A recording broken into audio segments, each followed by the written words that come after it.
네, 안녕하십니까. 네, 저는 원가 관리기를 강의하는 강경태라고 하고요. 여러분들하고 같이 회계사 2차 동차 조각반 진행할 겁니다. 교재는 이번에 새로 나온 연습서예요. 그래서 이 교재를 제가 무려 15년 만에 개정을 했어요. 뭐 개정이라고 하기도 좀 쑥스러울 만큼 입판인데, 어쨌든 이번에 한 준비 기간 한 3년 정도 잡고 제가 착실하게 준비해서 나름 잘 썼다고 생각해요. 그러니까 여러분들이 욕심내지 마시고 여기 연습서만 잘 소화하면 그냥 고득점을 합격할 거예요. 그냥 토로시 합격이 아니라 간신히 합격이 아니라. 자, 그러면 일단은 수업하기 전에 1교시 때는 간단하게 2차에 필요한 오리엔테이션을 좀 진행해 보도록 합니다. 자, 먼저 첫 번째 사항은 2차 원가관리에게 시험 출제가 어떻게 되는지 간략하게 언급드릴게요. 원가관리에게는 과목 이름이 원가회계죠. 그래서 100점으로 출제가 되는 거죠. 100점. 이게 중요한 게 아니라 문항수가 최소 4문항. 즉 작년 같은 경우에는 4문항 나왔어요. 그 다음에 많이 나올 때는 6문항까지 나와요. 그래서 4문항에서 6문항. 작년이 좀 독특했는데 작년은 한 문항당 거의 25점으로 이렇게 나왔었어요. 근데 6문항 나올 때는 뭐 7점짜리도 있고 어떤 문제는 30점짜리도 있고 그랬습니다. 자, 시험 문제 그 난이도는 2020년까지는 매우 어렵게 나왔어요. 그래서 거의 동차의 합격이 좀 힘들 만큼, 그러니까 1차하고 2차 갭이 가장 큰 과목으로 이렇게 알려졌었는데, 여러분들 운이 좋아요. 2021년부터 난이도가 많이 하향이 됐어. 그냥 하향이 아니라 많이 하향이 됐어. 그래서 2021년, 2022년도 기출문제 수준을 보면 이제 딱 적절하게 동차 합격할 수 있는 과목이에요. 열심히 하면 동차 합격이 쉬운 과목이야. 예, 즉 불가능한 과목이 아니야 이제. 예전에는 갭이 굉장히 컸었는데 말해. 그렇게 알아두시고, 그 다음에 네문항이 나왔다 그러면 전략을 어떻게 삼아야 되냐면, 동차생들은 반은 확실하게 답을 맞추는 거로, 나머지 반은 부분 점수 득점 전략으로. 회계사 2차 과목은 과목별 난이도를 밸런스를 맞춰야 되기 때문에 세무사 2차하고 달리 채점이 득점을 그걸 맞추면 점수를 주고 못 맞추면 빵점의 얘기 아니에요. 부분 점수를 충분하게 줘요. 심한 경우에는 원가회계가 굉장히 어렵게 나왔다, 다른 과목에 비해서. 합격생이 좀 많이 60점 이상이 적을 것 같다 그러면 점수 아주 후해요. 그냥 뭐 정의만 적어도 그냥 점수를 줘, 쉽게 말해서. 풀지 않고 그냥 뭐 DOL 정의만 적었어. 그냥 DOL 문제가 어려워서 좀 그냥 손도 못 대고, 그래도 점수 줘.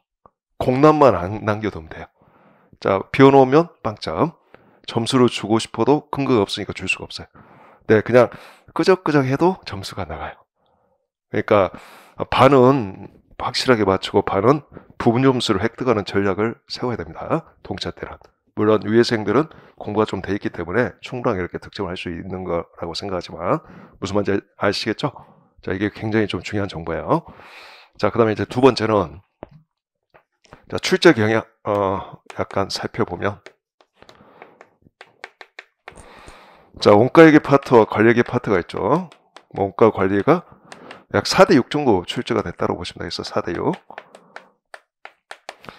근데 절대적이진 않아요. 뭐 어떤 애는 좀 극단적으로 원가가 더 많이 출제가 된 연도도 있고 하는데, 평균적으로 약 4대6 정도. 그리고 서술형은 작년이 좀 독특했는데 재작년까지는 보통 10점 언더였어요.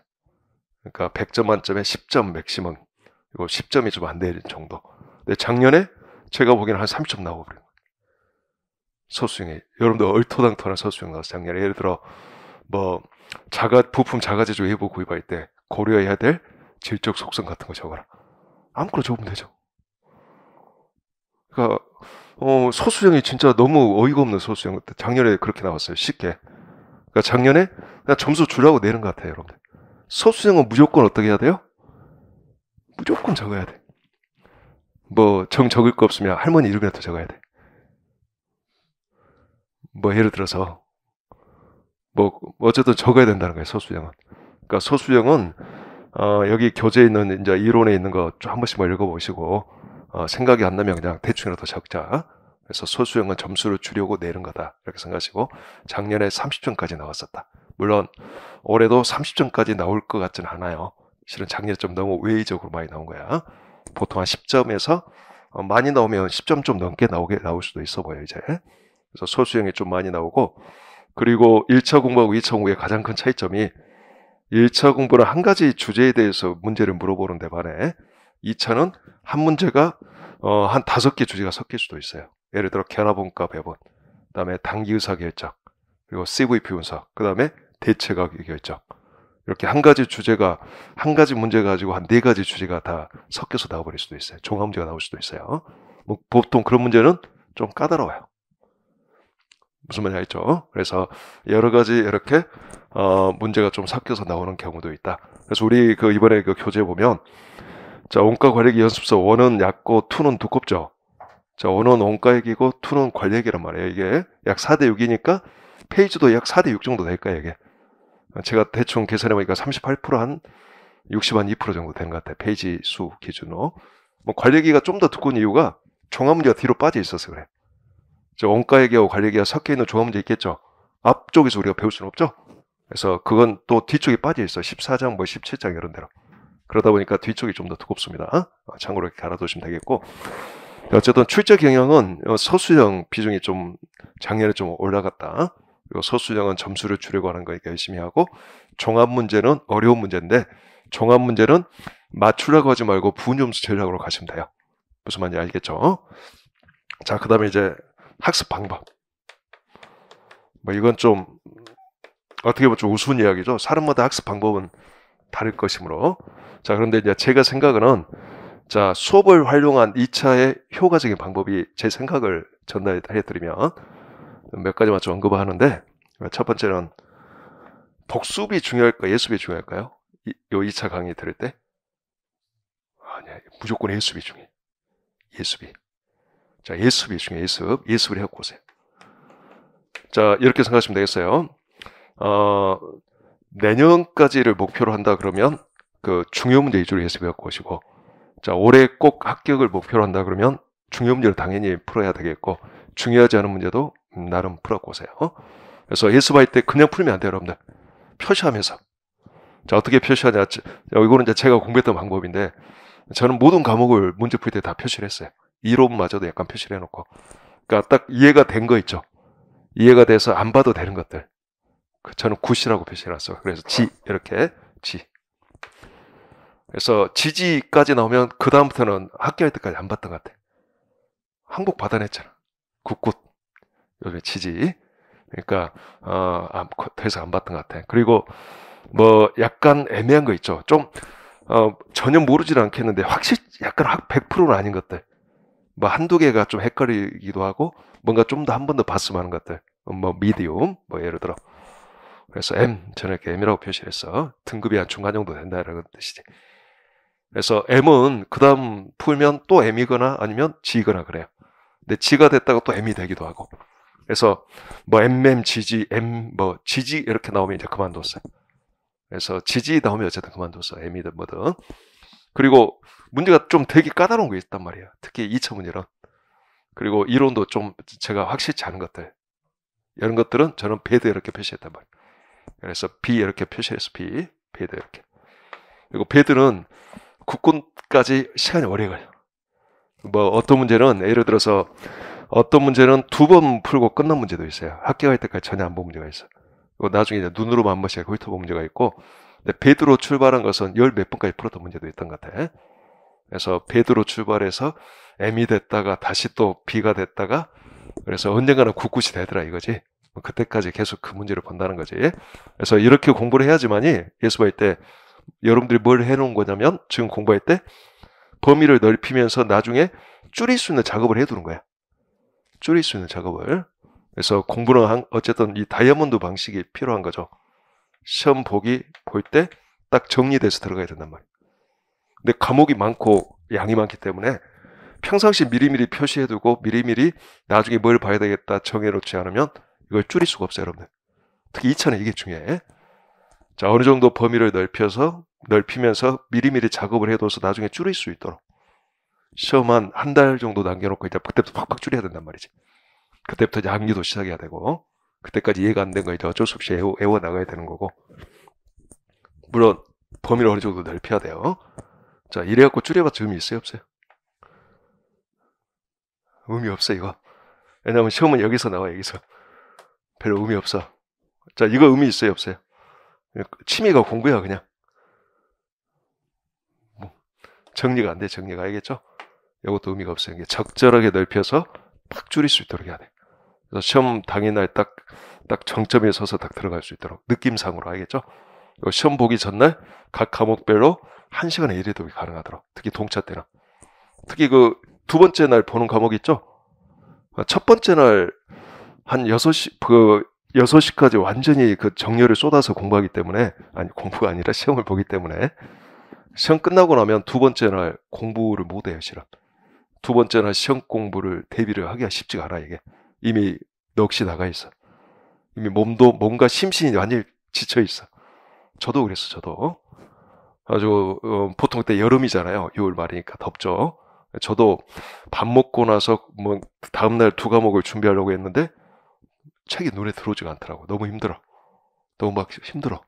6시간 동안 완전히 최선을 다해서 문제를 풀고 왔단 말이야. 그래서 뭐 했냐면 우유곽 있잖아. 우유곽을 축구공으로 만들어서 그거 갖고 패스하고 놀았단 말이야. 1시간 이상을 땀 흘려가면서. 그랬더니 한 9시 정도 됐던 것 같아. 밥 먹고 나서 그거 열심히 놀았더니. 그리고 나니까 이제 머리가 좀 맑아지더라고. 그래서 9시부터 11시까지 두 번째 날 볼 것을 한 과목도 1시간씩 이렇게 정리하고 그냥 잤어요. 자고 그냥 다음날 아침에 일어나서 또 보고 시험 보러 갔단 말이에요. 그러니까 두 번째 날 보는 과목은 1시간에 볼 수 있도록 정리를 해놔야 돼, 미리. 딱 이렇게 준비가 되어 있어야 돼. 그렇지 않으면 볼 수가 없어요. 알겠죠? 특히 두 번째 날은 주의해야 됩니다. 자, 그 다음에 이제 두 번째, 예습이 일단 중요하다는 거. 예습을 해갖고 오세요. 예습을 해갖고 수업 시간에 어떻게 해야 될까? 쫙 팔짱 끼고 문제를 같이 푸는 게 아니라 수업을 열심히 듣는 게 좋아요. 그리고 제가 수업을 들으면서 제가 어떻게 문제를 해석하고 이 문제를 어떻게 설명하고 이 문제를 어떻게 풀어주는지, 그래서 문제 풀이 틀도 좀 익히고 해석하는 방법도 같이 생각하고, 그래서 웬만하면 같이 문제를 이렇게 풀려고 하지 말고 수업 시간에는 듣는 게 좋아요. 대부분 그 학기 학생들 보면 제가 강의할 때 그 좀 빨리 학기하는 학생들 있죠. 그것도 특히 동차 학기 학생들 보면 대부분 수업 시간에 태도가 이거예요, 이거. 물론 팔짱 끼질 않았지. 근데 그냥 이거야, 이거. 뭐 같이 풀질 않아. 그냥 열심히 듣기만 해. 그래서 물어보면 대부분 예습하고 수업 시간에 들으면서 수업 시간에 복습을 해. 수업 시간에 가끔 이제 듣다가 체크 좀 하고 가끔 좀 적고 나중에 복습할 때 이제 필요한 것들. 자, 그게 좋고, 그 다음에 세 번째, 이제 복습은 좀 간단하게 해야겠죠? 간단하게. 예습을 진하게 했기 때문에 복습은 좀 간단히 하세요. 다 하려고 하지 말고 수업 시간에 내가 듣고 약간의 이해가 이제 비로소 됐던 것들, 그래서 한 번 더 점검해야 될 것들, 그것들 위주로만 복습하고, 너무 진하게 할 필요 없어요. 왜냐하면 그 문제를 애워버리는 거거든. 그 문제를 이해하는 게 아니라 그 문제를 애우는 거야. 그게 별로 도움이 안 돼, 원가 관리하기는. 그러니까 차라리 예습을 진하게 하고 수업 열심히 듣고 복습은 간단하게. 문제를 애우라고 하지 말고. 그리고 일정한 시간이 지나면 또 한 번 본다는 식으로 체크해 놓은 거 위주로. 알겠죠? 그게 더 도움이 됩니다. 그 다음에 네 번째는 그 이론이 중요할까 안 중요할까? 원가 관리에게 중요해요. 많은 사람들이 오해를 하는데 원가 얘기는 계산형 문제니까 문제만 드립다 풀어야 된다 이렇게 생각하는데 천만의 말씀. 자, 2차도 이론이 중요해요. 문제만 드립다 풀어서 해결하는 게 아니라 이론을 확실하게 알고 핵심 개념을 안 상태에서 문제를 풀어야지 도움이 되는 거예요. 그래서 이론이 필요한데 쓸데없는 이론이 필요한 게 아니에요. 2차에 필요한 이론만. 2차에 딱 필요한 이론이 있어요. 여기 정리된 이론이겠죠, 교재. 그래서 이론이 중요하다는 거예요. 이론을 등한시하지 말아라. 막판 정리도 이론 위주로 정리하고 들어가라. 문제를 정리하는 게 아니라 오히려. 그래서 이론 중요. 그 다음에 다섯 번째. 자, 이거 이제 연습서 보고 나서 제가 이제 추천하고자 하는 게 CPA 그 파이널 2차 원가관리 얘기가 있는데 그게 이번에 개정해가지고 한 500페이지 정도 될까요? 근데 요 책하고 거의 뭐 싱크로율이라고 해야 되나? 되게 좀 밀접해. 그러니까 유사성이 높아요. 이론도 거의 요 책보다 좀 물론 줄어들어 있지만 거의 똑같고, 그다음에 문제도 거의 비슷한데, 이렇게 생각하면 되겠어요. 여러분들 기출문제가 풀어볼 만한 기출문제 있잖아. 그러면 이 연습서는 다 들어있어요. 기출문제가. 그것도 거의 원본 그대로 들어있어. 저 기출문제 에러 난 것도 웬만하면 그대로 많이 실어놨어. 이건 해석상 이런 에러가 있으니까 이렇게 해석하는 게 좋다, 이런 것도 알려주면서. 근데 파이널 교재는 그러면 안 되겠잖아. 그래서 그런 것들은 이제 수정을 했단 말이지. 과거에 빨리 최종 정리로 만들어 놓은 거니까. 그래서 그런 것들만 좀 차이가 있는 거고, 거의 비슷비슷해. 근데 한 가지 큰 차이가 있어. 이거는 장별로 우리가 공부를 하는 거죠. 그 해당 장의 이론 나오고 연습 문제 쭉 나오잖아. 근데 파이널 교재는 35개 토픽별로 주제 정해서 토픽별로 정리하도록 해놨어요. 토픽별로 이론 보고 관련된 문제, 그것도 핵심 문제 보고, 토픽 이론 보고 핵심 문제 보고, 이런 식으로. 그러니까 뭐라고 하지? 똑같은 약간 문제일지라도 좀 느낌이 다를 거예요, 여러분들. 그러니까 최종 정리용으로는 그게 훨씬 좀 도움이 될 거라고 봐요. 근데 곧바로 그걸만 바로 보는 것보다 이거 공부하고 나서 보는 게 훨씬 효과적이야. 공부를 하고 나서 그건 최종 정리용으로. 여러분들은 연습서 공부를 했잖아, 이거. 그러니까 남들보다 훨씬 빠르게 정리할 수 있겠지, 이게. 이거 좀 낯설진 않을 거란 말이지. 그냥 반복의 효과가 있는 거야, 반복의 효과가. 지속적인 그런 반복 효과. 자, 그래서 억지로 제가 많이 변형을 하지 않았어요. 반복이 중요한 것 같아가지고. 우리가 제한된 시간에 많은 과목을 공부를 해야 된단 말이지. 그러니까 무엇보다도 그 동일한 체계 하에서 반복하는 게 훨씬 더 효과적인 것 같아, 제가 보기에는. 그래서 막판에 이제 연습서 공부하고 나서 최종 정리는 파이널 교재로 이렇게 하는 게 좀 괜찮아 보인다. 그래서 공부 방법, 학습 방법 이렇게 좀 설명드리고, 그다음에 이제 네 번째는, 자, 연습서를 이제 잘 활용을 해야 될 거 아니에요. 자, 이 연습서를 잘 활용하기 위해서 어떤 이 교재 어떤 특징 같은 거 좀 알아두면 좋겠지. 그래서 교재 약간 특징만 약간 언급하면, 자, 여기 그 뭐 목차에도 제가 머리말에도 제가 적어둔 것 같은데, 목차 전에 머리말에도, 자, 연습서는 이런 생각, 이런 주제로 제가 썼단 말이지. 일단 차별화되고 싶어. 차별화된. 그리고 뭔가 좀 그 일관된, 그다음에 좀 쉬운 교재. 누구든지 교재만 봐도 이렇게 이해가 좀 되는 그런 교재. 그걸 좀 핵심 키워드로 해서 썼고, 그다음에 이론 있잖아, 이론. 이론 약 200여 페이지 정도 될 거예요. 근데 이론을 아주 심플하게 제가 정리했어요. 그것도 2차에 딱 필요한 것만, 군더더기 없이 그냥 2차에 딱 필요한 것만 아주 심플하게. 그러니까 이론 정리를 좀 빨리 할 수 있도록. 한 200여 페이지밖에 안 되니까 나중에 여러분들이 몇 회도 가로 오면 금방 뭐 보겠죠. 그래서 막판에 1시간 만에 충분히 볼 수 있는 그런 양이 되겠지. 그런 식으로 해서 이론을 굉장히 좀 축약해 놨다는 거. 그다음에 문제 있잖아, 문제. 문제는 2003년도 이후에 이제 기출문제가 공표가 돼서 금강호 사이트에 올라가 있단 말이야. 그래서 2003년도 이후 기출문제는 거의 100%다 들어있다고 보면 되겠어. 그것도 아주 몇 문제만 제외하고 수정을 안 했어요, 제가 억지로. 근데 몇 문제는 진짜 좀 그 수정이 필요해서 한 서너 문제 빼놓고 제가 수정 안 한 것 같아. 제 기억에 많이 수정 안 했어요, 거의. 그래서 있는 그대로 기출문제 거의 다 실어놨다는 거. 그리고 문제 해설은 이렇게 생각하면 되겠어요. 제가 가장 중요하게 여긴 게 일관된 풀이야. 똑같은 문제 풀이는 똑같아야 된다는 거예요. 그래서 그 일관된 풀이를 하기 위해서, 예를 들어 10년 전에 제가 기출문제 풀어놓은 것도 있을 거 아니야, 제 스스로. 이거 뭐 오래 푼 것도 있을 거 아니야. 그럼 풀이가 달라졌을 거 아니야. 저도 풀이 방법을 바꿨으니까. 이거 다 통일시켰단 말이지. 그래서 일관된 풀이 하려고 했고, 그 다음에 뒤에 보면 그 해답이 되게 자세할 거예요. 해답에 그 파란색 부분 같은 거 잘 봐야 돼요, 여러분들. 해답의 파란색 부분은 중요한 거고, 해답에 그 볼드 처리되어 있는 거 있죠. 굵은 채로 나와 있는 검정색. 요거는 그 정답을 좀 의미하는 거예요, 정답. 그런 식으로 해서 좀 구분해놨고, 해답을 좀 되게 쉽게 해놨어요. 이거 그 포인트 있죠. 그 포인트에서 다시 한번 정리할 수 있도록 좀 필요한 것들. 그래서 포인트를 잘 활용하시는 게 좋아 보이고, 그 다음에 해답을 답만 딱 따당 맞춰보지 말고 필요하면 해답을 좀 보시기 바래요. 알겠죠? 좀 자세하고 알기 쉽게 제가 이렇게 해답 달아놨으니까. 그리고 제 기본서하고 연습서하고 파이널 교재는 일단은 일치시켜놨어. 자, 책에 일치시켜놨고, 이론 설명 일치돼 있고, 문제 해설도 일치돼 있어요. 왜 일치를 중요시 여기냐면 반복 학습. 그래야지 반복이 되고 빨리빨리 이렇게 내 거로 소화되니까.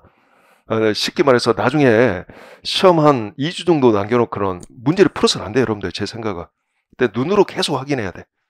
반복을 해야 돼, 이제 반복. 무수히 많은 반복.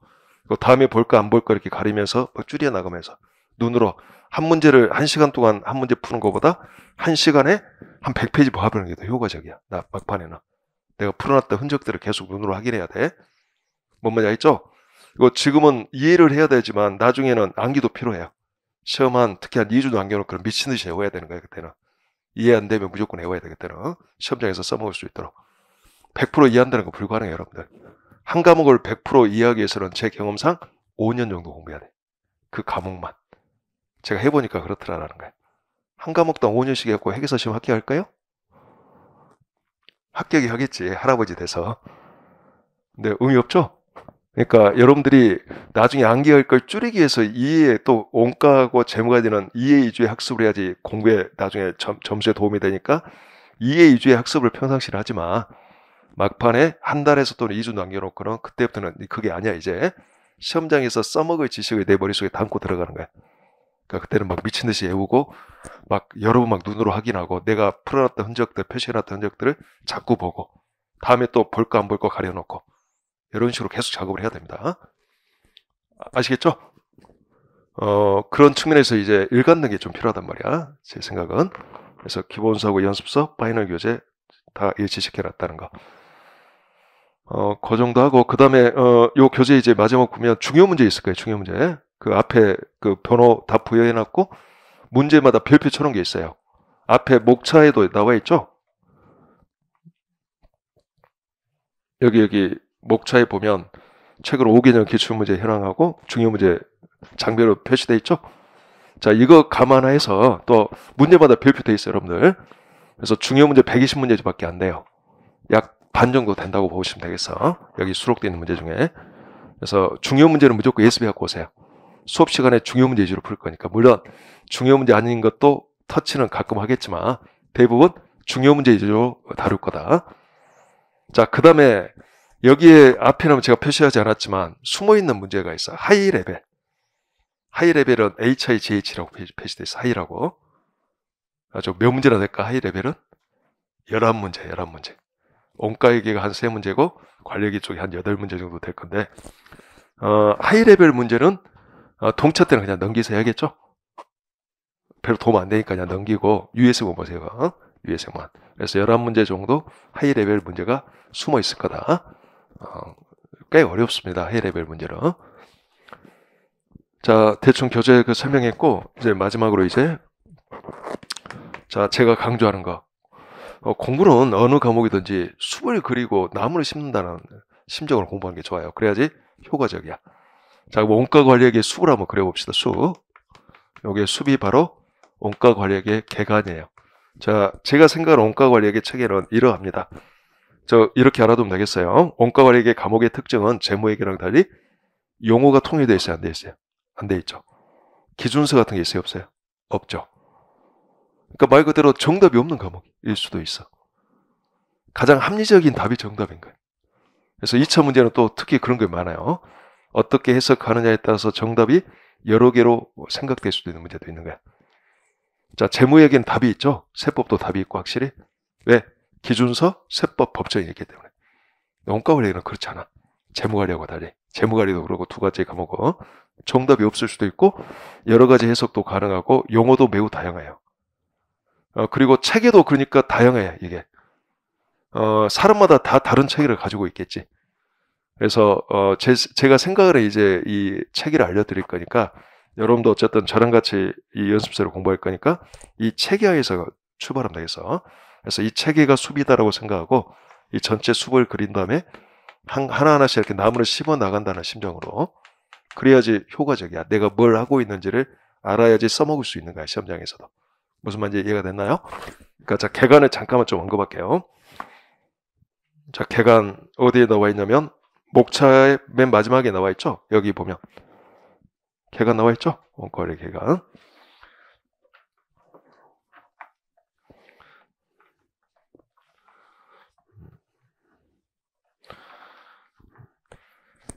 자, 먼저 원가 관리액이랑 원가액이랑 관리액으로 구별할 수 있죠. 그럼 원가액의 목적은 한 가지밖에 없다. 제품 원가 계산해서 제품 원가에 관한 정보를 제공하고자 하는 목적밖에 없다. 이렇게 알아두고, 관리액에는 어떤 목적이냐? 자, 제품 원가를 포함해서 자, 주로 이 원가에 관한 정보를 기업 내부에 활용하고자 하는 거죠. 기업 내부 관리에 활용하고자 하는 거죠. 그러면 기업 내부의 관리라고 하면 자, 크게 우리가 세 가지 측면이 있을 수 있다. 하나는 경영자 관점에서 봤을 때, 자, 계획과 통제, 플랜 두 C 이렇게 말할 수 있죠. 계획을 세운다, 실행에 옮긴다, 그 다음에 C, 성과를 평가한다. 그래서 플랜 두 C, 계획과 통제가 있을 수 있고, 그 다음에 두 번째는 다양한 의사결정이 있을 수 있겠죠. 그 다음에 세 번째는 최신 관리회계. 자, 최신 관리회계는 우리가 전략적 관리회계 이렇게 좀 고상한 용어를 붙여요. 네, 말이 전략적 관리회계지 그냥 최신 관리회계 이렇게 생각하면 되겠어요, 여러분들. 이게 세 가지 파트가 있어요. 최신 관리회계의 가장 주된 화두는 원가 절감이에요. 경쟁 우위를 얻고자 필수적인 게 원가를 절감하는 거예요. 그냥 원가 자체일 수도 있고, 자, 품질 원가일 수도 있고, 시간 원가일 수도 있어요. 어쨌든 이렇게 원가 절감의 화두야. 이쪽은 가장 중요한 화두. 그래서 이렇게 세 가지 일단 주제가 있는 거예요. 자, 먼저 원가액의 파트. 자, 원가액의 목적은 제품 원가 계산하고자 하는 회계죠. 그러니까 공부하는 게 뭘까요? 제품 원가 계산하는 방법들을 알려주는 거지. 제품 원가 계산하는 방법들은 크게 두 가지 곱하기 세 가지 곱하기 세 가지에서 총 36가지가 존재할 수 있어요. 이 말은 각각 우리가 네 가지 범주로 구별해서 배울 건데 이들은 상호간 결합 적용되니까 총 36개까지 가능하다. 자, 먼저 1장과 2장에서 우리는 원가 관리액의 기초를 익히고 기초를 닦고 3장부터 8장까지, 3장부터 9장까지 자, 다양한 원가 계산 방법들을 배워 나갈 건데, 자, 먼저 원가 계산 방법들의 분류는 이렇게 구분해서 배울 거예요. 자, 원가 배분을 자, 조업도만을 기준으로 대충 할 거냐? 전통적 원가 계산이라고 말을 할 수 있고, 자, 다양한 원가 동인을 사용하여 또 활동을 기준으로 정확하게 원가 배분을 해 나갈 거냐? 활동 기준 원가 계산이에요. 자, 우리는 1장부터 8장까지는 전통적 원가 계산 하에서 다른 원가 계산 방법들을 배워보고, 자, 9장에서 활동 기준 원가 계산과 그것과 관련해서 알아둬야 될 다양한 원가 계산 방법들을 배워 나갈 거예요. 자, 그 다음에 이제 제품 원가를 어떻게 짓게 할래? 자, 개별 제품별 또는 개별 작업별로 일일이 개별적으로 짓게 하면 개별 원가 계산. 그렇지 않고 제조 공정별로 종합해서 짓게 하면 종합 원가 계산. 이렇게 구별할 수 있어요. 그래서 우리는 3장에서 개별 원가 계산, 4장에서 종합 원가 계산을 배울 거예요. 그다음에 이 두 가지가 동시에 적용되는 혼합 원가 계산도 있겠죠. 자, 혼합 원가 계산 중에 시험에 나오는 작업 공정별 원가 계산이라는 것도 종합 원가 계산 말미에서 같이 배울 겁니다. 네, 이거는 별도로 논하지 않겠어요. 이것까지 포함시키면 너무 많은 원가 계산 방법들이 존재하니까 혼합 원가 계산은 그때 가서 별도로 논하도록 하자. 그래서 일단 제품 원가 짓기에 따라 개별 원가 계산, 종합 원가 계산을 구별한다. 자, 그러면 부산물과 연산품이라는 게 있죠? 부산물과 연산품의 원가 계산, 쉽게 말해서 결합 원가 계산이라고도 하는 자, 5정이 있는데 5정은 엄밀하게 따져서 자, 특수한 원가 배분을 다루고자 하는 장이에요. 어떤 원가 계산을 적용하는 기업들이 종합 원가 계산을 적용하는 기업들이 경우에 따라 결합 원가 배분이라는 자, 특수한 원가 배분을 해야 될 경우가 있더라 하는 거지. 자, 동일한 원재료를 투입해서 즉 동일한 월 원료인 자, 원유를 투입해서 다양한 자, 석유 화학 제품들을 만들어내는 그런 경우라고 보면 자, 종합 원가 계산이 필요해. 이 기업이. 근데 종합 원가 계산만 가지고는 안 돼.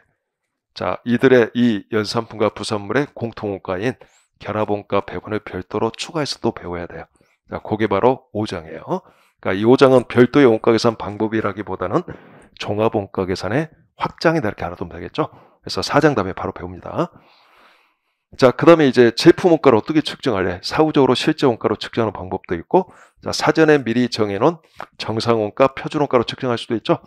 그래서 1장부터 5장까지는 실제 원가 계산을 배우는 거였고, 우리가 6장에서 이제 정상 원가 계산, 그 다음에 7장에서 표준 원가 계산을 배울 거예요.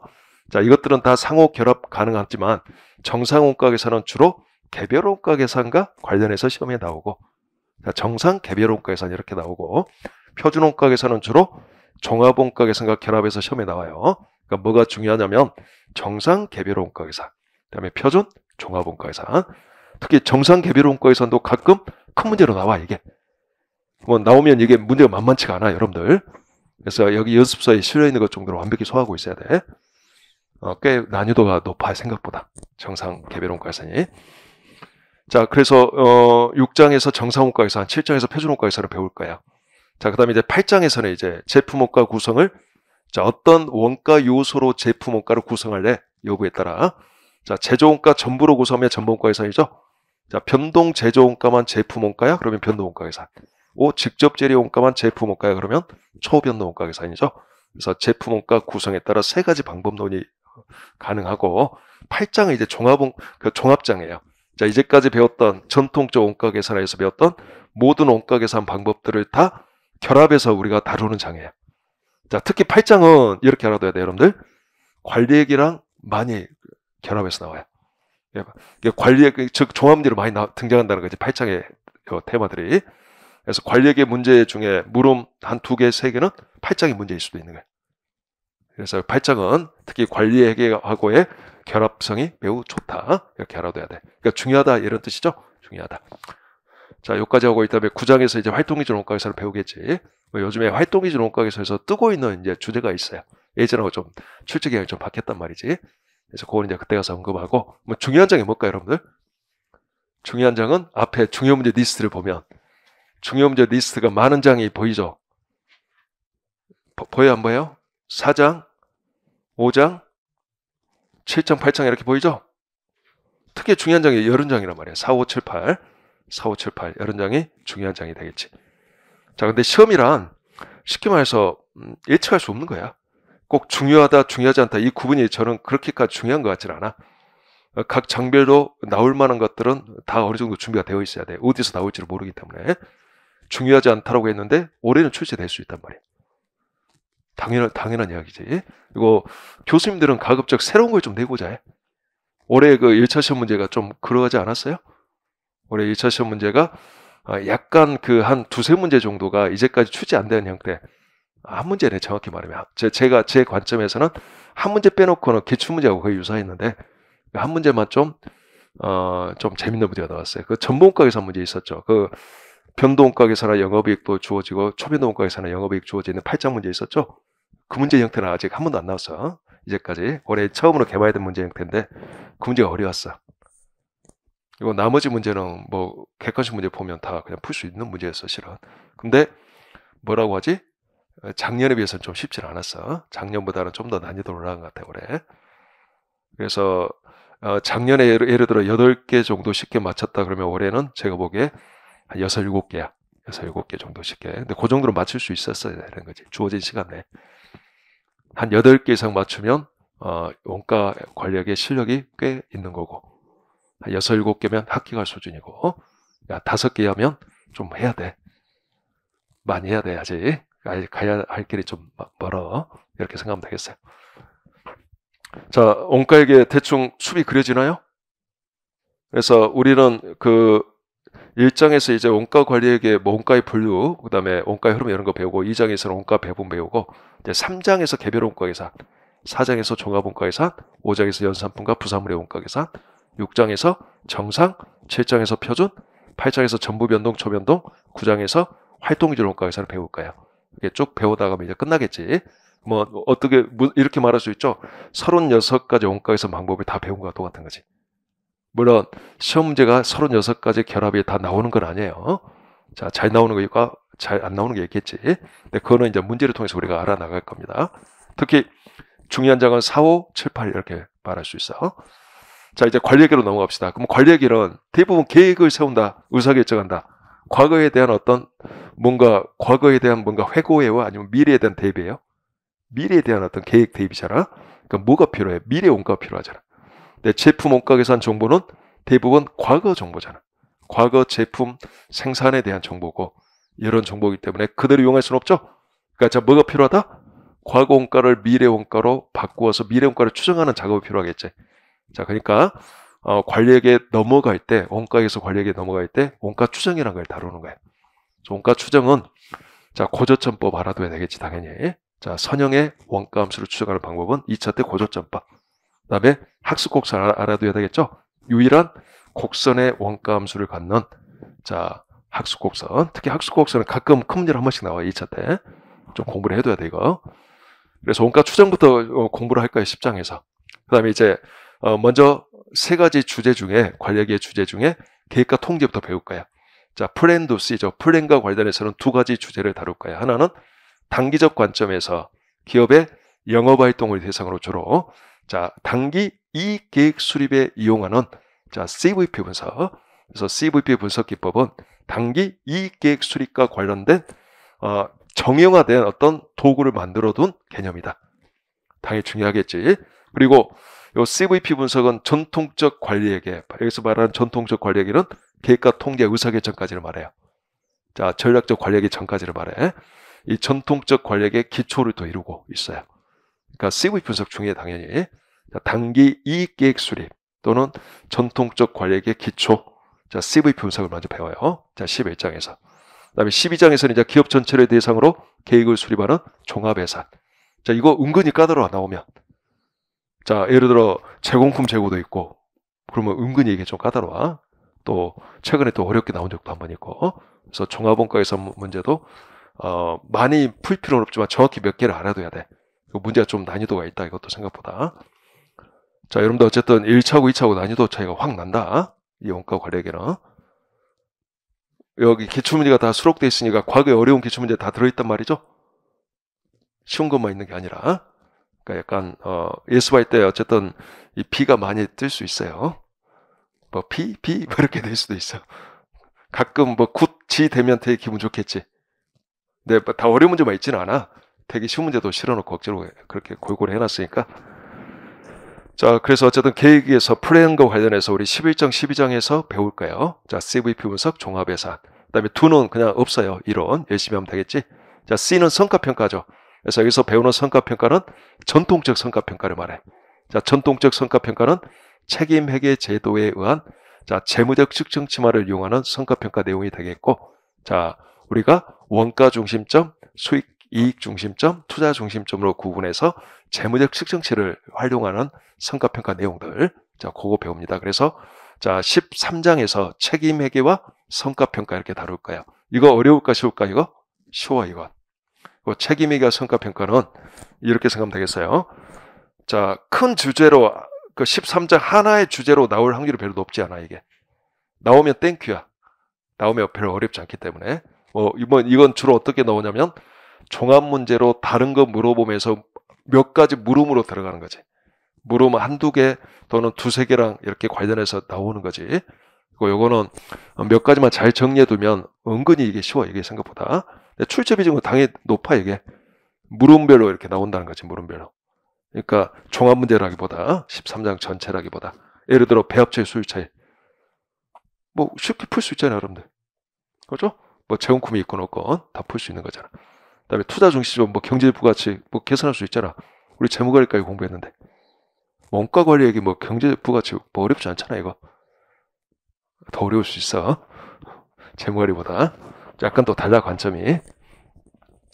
그래서 어쨌든 이거는 물음으로 나온다는 거야. 큰 문제, 큰 주제보다. 그러니까 좀 더 우리가 쉽게 정리하면 될 것 같고. 자, 이제 가장 중요한 장 등장해. 이제 의사결정으로 넘어와서. 자, 관련 원가와 단기 의사결정. 14장 나오죠? 단연코 가장 중요한 장이야. 시험 문제에 있어서. 출제 비중도 가장 높아. 수록되어 있는 문제도 제 기억에 30문제 넘어요. 33문제인가? 여기에 하이 레벨 문제도 한 3문제 이상 돼. 그 중요 문제도 꽤 많죠. 17문제인가 뭐 이렇게 되죠. 중요 문제도. 되게 중요해 이거. 의사결정은. 가장 중요한 장 하나 골라라가 의사결정이야. 무조건 시험에서. 자, 관련 원가와 단기 의사결정. 그래서 자, 제한된 자원의 사용이 필요한 의사결정과 그렇지 않은 의사결정으로 구분해서 우리가 배울 거야. 뭐가 더 많이 나올까요? 제한된 자원의 사용이 중요해. 의사결정에 거의 반 이상이라고 보면 되겠어요. 그래서 제한된 자원의 사용이 불필요한 뭐 특별 주문, 뭐 부품의 자가제조 예보고 보조분의 유지 또는 이번에 올해 시험은 나왔던 폐쇄, 제품란의 유지 또는 폐지, 그다음에 기타 등등 이거와 그다음에 제한된 자원의 사용이 필요한 거. 특히 제한된 자원이 하나냐 두 개냐에 따라 또 풀이법이 달라지죠. 또 이거하고 뭐 특별주문 또 뭐 부품 자가제조 외부급 이런 게 또 결합 적용될 수도 있죠. 그래서 어쨌든 이거는 좀 공부를 좀 많이 해둬야 돼요. 의사결정 문제가 어렵게도 나올 수 있기 때문에. 최근에는 또 의사결정에 필요한 원가 정보가 활동기준 원가에서 많아요. 그러니까 활동기준 원가에서는 배치 수준 원가가 많이 정보 제공이 될 거예요. 그러니까 배치 수준이 있었을 때 의사결정 잘 다룰 수 있어야 돼요. 그러니까 자, 그런 것들을 우리가 충분하게 대비해 봅시다. 그래서 가장 중요한 장이고, 그 다음에 15장 이제 장기 의사결정이죠. 자, 이건 뭐죠? 자본예산이죠. 그래서 자본예산은 가장 안 중요한 장이야. 문제수도 가장 적어. 왜 안 중요할까, 회사 시험에서? 그렇죠. 그러니까 이게 안 중요한 장이 아니라 재무관리랑 겹치니까 잘 안 내. 근데 작년에 나왔단 말이야, 이게. 작년에 나왔어, 이게. 그러니까 안 중요하다고 해서 작년에 공부 안 했는데 나왔어. 그리고 좀 재무관리랑 좀 달랐다, 입장이. 재무관리는 자본예산이 주로 기업가치 측정하는데 이용하는데 우리는 뭐 또 신기계 살 거냐 신설비 살 거냐 투자 여부 의사결정을 다루는 거네. 장기적 관점에서. 그러니까 약간 관점이 좀 달라. 그래서 작년에도 나왔고 작년에 어쨌든 나왔던 문제는 중요해. 주제들은. 그래서 올해 어쨌든 좀 준비를 해둬야 될 것 같아. 자본회사. 그래서 작년에 기출문제가 나쁘지 않아요. 보니까.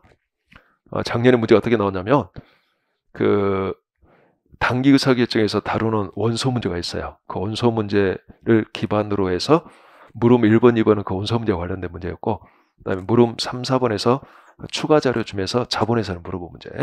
그래서 수년제 가치법 물어본 문제였단 말이지. 여기 좀 나중에 한번 풀어봅시다. 그 정도 문제 풀 수 있으면 될 것 같아요. 많이 풀 필요 없어요, 여러분들. 그래서 자본예산 안 중요하지만 몇 문제는 그래도 다룬다. 자, 그 다음에 16장 이제 뭐죠? 자, 의사결정 이렇게 구분해서 배울 거예요. 확실성하냐, 불확실성하냐. 그다음에 확실성하는 의사결정의 기간이 단기냐, 1년 이하냐, 1년 초과해서 합계시험 가치를 고려해야 되는 장기냐. 자, 요거는 의사결정하는 기준이 달라지기 때문이야. 그래서 가장 중요한 건 확실하고 단기가 중요해. 가장 안 중요한 건 확실하고 장기야. 하나는 가장 중요하고 하나는 가장 안 중요해. 시험에 있어서. 자, 근데 이제 2차에서 중요한 게 뭐냐면 16장 불확실성과 의사결정 굉장히 많이 나와 이게. 또 이 불확실성과 의사결정은 종합 문제가 많아요. 이것만 물어보는 게 아니라 뭐 오만 잡동사에 뭐 정상원과에서 물어보다가 갑자기 뭐 기대 효용 기준 불확실성과 의사결정 물어보고 또 전부 변동 물어보다가 불확실성과 의사결정 물어보고 또 선형계획법이랑 결합해서 나오고 그러니까 이 불확실성과 의사결정이 2차 출제문이 꽤 높다. 그리고 EVSI 여러분들 무조건 공부해놔야 돼. 한 4년에 한 번씩 꾸준하게 나와 이게. EVSI 계산 이런 거. 그러니까 정보의 가치도 물어보고 기대 효용 기준도 꽤 많이 나오고. 그래서 회계사 2차 시험에서는 이 불확실성의 의사결정은 출제비도 꽤 높다. 이렇게 말할 수 있어요. 자, 그리고 어렵게 나온다 그러면 이제 17장이죠. 바로 가격결정과 대체가격결정이죠. 자, 대체가격결정 2차 때 매우 중요해요. 또 나온다면 좀 어려워 이쪽이. 물론 쉽게 나올 때도 있지만. 자, 종합 문제로 많이 나와요. 이 대체가격결정은. 자, 대체가격결정은 왜 전통적 관리에서 가장 나중에 배워요? 이거는 성과평가 관점도 알아야 되고 또 핵심은 단기 의사결정 관점이란 말이야. 그러니까 의사결정이 다 끝나고 성과평가와 의사결정이 다 끝나고 나서 배운 게 효과적이기 때문에 가장 나중에 정리를 할 거예요. 우리가. 무슨 말인지 알겠어요? 그러니까 의사결정까지 다 하고 나서 17장에서 배우는 건데 이 대체가격결정은 책임회계와 성과평가, 투자 중심점, 이익 중심점과 연관이 있고 그다음에 단기 의사결정과 연관이 있는 사항이에요. 그래서 이 두 가지랑 연결이 되어 있죠, 여러분들. 13장하고 14장하고 연결이 되어 있죠. 그래서 요거랑 관련해서 의사결정까지 다 다루고 나서 가장 나중에 배울 거예요. 자, 2차에서 중요하죠, 당연히. 심지어 대체가격결정은 진짜 종합문제 단골 메뉴예요. 예전에 2010년도에 그 공포의 문제들이 있어. 2차 때 한 30점짜리 문제인데 종합문제 있어. 어려운 문제들. 그것들의 상당 부분에 이 대체가격결정 관련이 있어요. 물론 단기 의사결정도 관련이 있지만 그래서 대체가격결정은 하이레벨 문제가 한 두 문제 정도 여기 들어있을 것 같아요. 제 기억에. 두 문제 정도 들어있어. 프리미엄 주스 문제 같은 거 되게 어려워. 그런 거 볼 필요 없어요, 여러분들. 나중에 그 유예 때나 보는 거지 동체 때는 아예 쳐다도 볼 필요 없어요. 물론 들어있지만. 그래서 대체가격결정 시험 문제 출제 빈도 높다. 꼭 잘 정리해두고. 자, 여기까지 하면 이제 전통적 관리가 끝나요. 자, 의사결정까지 끝났죠? 자, 그러면 이제 전략적 관리계로 넘어갑니다. 18장과 19장인데 18장은 전략적 원가 관리 기법이죠. 요거는 이제 또 요걸 어떻게 또 숲을 그릴 거냐. 자, 이 전체 숲 그리고 또 이 전략적 관리계 숲을 또 별도로 또 좀 그려야 된단 말이야. 이것도 공부하는 방식이 또 되게 다양하기 때문에. 그래서 18장에 가면 제가 또 숲을 그려놨어. 18장과 19장 전체적으로 어떻게 정리하는 게 좋겠다라고 제 나름대로 또 기준을 만들어서 쭉 그려놨단 말이지. 그때 가서 그 작은 숲은 설명드리도록 하겠고, 자, 요거는 주로 원가, 품질, 시간, 그다음에 재고랑 관련된 내용이에요. 그래서 이것들과 관련된 자, 최근에 개발된 전략적 관점이 들어있는 원가 관리 기법들을 배워 나가는 것들인데, 자, 주제가 경쟁 우위를 달성하기 위해서 필요로 하는 기법들을 배우는 거야. 자, 경쟁 우위를 달성하는데 뭐가 필요할까요? 원가를 줄이고 품질을 높여서 품질, 즉 불량품과 관련된 원가를 낮추고 시간을 단축시켜서 시간 지연으로 인해 발생하는 시간 원가를 줄이고, 여기에 화두겠죠? 그러니까 결국 원가 절감이 화두란 말이야, 이거 들어가면. 그래서 18장은 어쨌든 양도 많고 그 다음에 중요한데, 자, 최근에 이게 좀 중요성이 좀 떨어졌어. 자, 2015년까지는 굉장히 중요한데 말에 최근에는 오히려 전통적 관리가 더 중요해 보여. 자, 예전에 비해서 출제 비중이 약간 좀 떨어졌다고 말할 수 있어요. 그 이유가 시험 문제 이제 이만큼 다 나왔고 이제 좀 낼 만한 문제가 좀 만만치가 않은 것도 있고, 그리고 요게 또 문제가 좀 애매해. 그러니까 아주 어렵게 내기가 좀 골다는 부분이야. 문제 개발된 게 이렇게 많지가 않아. 그래서 18장은 예전보다는 좀 중요성이 떨어졌지만 그러나 회계사 시험에서는 여전히 중요한 장이다라고 말할 수 있다. 자, 중요한 그 5 장군 안에 포함된다, 이렇게 말할 수 있다. 18장 양도 많다. 자, 그 다음에 19장은 이제 전략적 성과평가와 보상이죠. 이게 은근히 기출문제가 많아, 이게. 근데 지금은 어떻게 될까? 특히 보상과 관련해서 나올 확률이 많이 낮아져. 저 예전에는 그 성과급 계약을 할 거냐, 어떤 보상제도와 관련해서, 자, 성과급 계약, 그 다음에 고정급 계약과 관련해서 이것저것 예전에 많이 물어봤었단 말이야. 근데 그 교수님께서 이제 그 명예퇴직을 하셨어요. 그래서 출제위원회에 아마 안 들어가시는 것 같아요. 그러다 보니까 2011년까지 그 나오던 그 특이한 유행이 있었는데 그게 이제 출제가 좀 안 될 거라고 생각돼요. 그러니까 이쪽은 좀 보상과 관련해서는 예전보다는 좀 덜 준비해도 될 것 같아. 동차생은 경우에 따라 그냥 패스해도 괜찮아 보여. 유예생은 혹시 모르니까 여기 수록되어 있는 기출문제 정도는 최소한 봐야 될 것 같지만, 그래서 저도 기출문제만 실어놨어요. 그렇게 기출문제가 또 계속 반복이야, 이게. 그래서 많이 공부할 거 없어요, 여러분들. 완전계약, 그 불완전계약 그 개념 배우고, 성과급 계약, 고정급 계약 배우고, 그다음에 자, 진실유도 보상계획이라는 게 있단 말이야. 그 개념 하나 알아두면 될 것 같아. 그렇게 많이 공부할 필요 없어요, 이거. 자, 그리고 아직 안 나왔지만 조만간에 한번 터질 게 하나 있어요. 자, 영업이익의 변화의 전략적 분석이라는 주제가 있어. 영업이익 변화의 전략적 분석. 그래서 자, 그거 한 두 문제 제가 실어놨는데 그 두 문제는 좀 마스터를 해줘야 될 것 같아. 혹시 모르니까. 그래서 19장은 자, 균형 성과표의 그 사례형 문제 좀 준비해 두시고, 그다음에 영업이익 변화의 전략적 분석이라는 거 좀 잘 다뤄두고, 그 정도 한 두 가지 주제 정도만 좀 잘 준비해 두면 될 것 같아요. 보상제도는 그냥 통차 때는 좀 그냥 너무 신경 쓰지 마시고, 자, 유예생들은 그냥 기출문제만 좀 혹시 모르니까 좀 대비해 주시고, 그 정도. 그래서 예전보다는 중요성이 좀 떨어졌다. 예전에 한참 19장이 중요할 때가 있었는데 지금은 많이 좀 낮춰졌다, 이렇게 말할 수 있어요. 자, 여기까지 해서 근 1시간에 걸쳐서 지금 제가 오리엔테이션을 진행했는데, 자, 우리가 어떻게 공부를 해 나갈 거고, 자, 어떤 식으로 좀 준비를 해야 될 건지 이게 좀 필요해 보입니다. 2차는 그냥 성급하게 하는 게 아니라. 자, 여기까지 하고 1교시는 마치고, 자, 2교시부터 이제 본격적으로 이제 1장 들어가도록 합시다.